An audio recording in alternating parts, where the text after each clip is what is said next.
You write a list, you want to find something in it. So you start at the top, check each item one by one, and stop when you find what you want or run out of items. That is linear search. It sounds almost too simple to explain, but inside that simplicity is a precise set of decisions that every developer needs to understand before they can choose anything better. The problem linear search solves is called the search problem.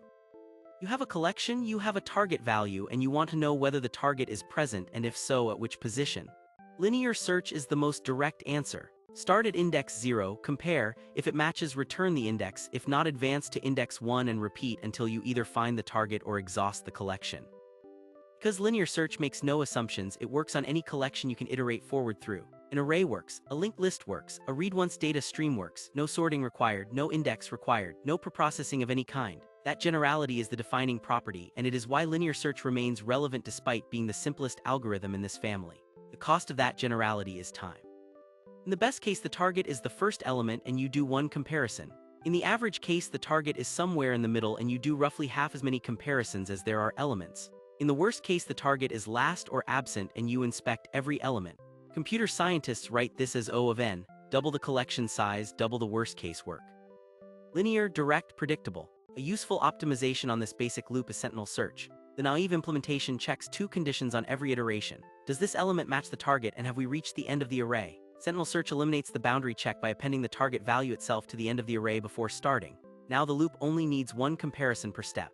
The sentinel guarantees you will always stop. After the loop, you check whether the index is the sentinel position or a real one. The result is roughly half the branch instructions, which is measurable on large arrays. Now compare linear search to binary search. Binary search on 1 million sorted elements needs at most 20 comparisons. Linear search needs at most 1 million. That gap is why sorting the data first, despite its own cost, pays off when you search the same collection many times. But binary search requires sorted data. If your data is unsorted or changes too frequently to keep sorted, or you are searching a field with no index, linear search is not the fallback. It is the correct choice. There are 4 specific situations where linear search is the right tool. First, small collections. Below roughly 50 elements, the overhead of sorting or building an index exceeds the cost of a direct scan. Database engines use linear scan for small result sets for exactly this reason. Second, frequently mutating data. High insertion and deletion rates make maintaining a sorted structure expensive, and a flat list with linear scan is often simpler and faster overall. Third, unsorted or non-indexable fields.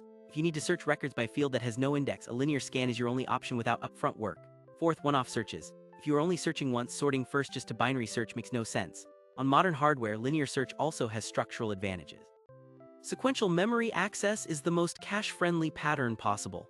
The CPU hardware prefetcher detects the stride1 access pattern and loads data ahead automatically, giving near-zero cache miss penalty. The loop branch is predicted correctly on nearly every iteration. And for simple types, compilers often emit SIMD instructions that compare multiple elements simultaneously, meaning a vectorized linear scan can outperform binary search on arrays of fewer than roughly 30 elements. The decision of which search algorithm to use is always a constraint matching exercise. If the collection is small, use linear search. If data changes constantly, use linear search. If the field is not indexed, use linear search. If the search is one-off and memory is constrained, use linear search. If the collection is large, stable, sorted, and you will search it many times, then binary search or a hash table earns its place.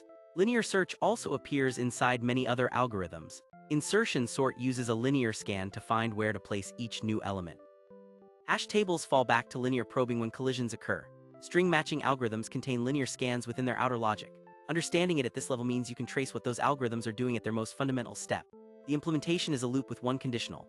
Iterate from the start, compare each element, return the index on a match, return -1 when the collection is exhausted. No recursion, no heap allocation, no auxiliary data structure. That simplicity is a feature. It means the compiler can optimize it aggressively and the result is easy to verify correct. Linear search is not naive and it is not a placeholder you use before you know better algorithms. It is the correct answer to a specific and common set of constraints, and those constraints appear constantly in real code. Knowing precisely when it is correct and when it ceases to be is the kind of understanding that distinguishes an engineer who selects algorithms deliberately from one who reaches for the most sophisticated option by default. That is linear search. Thanks for watching.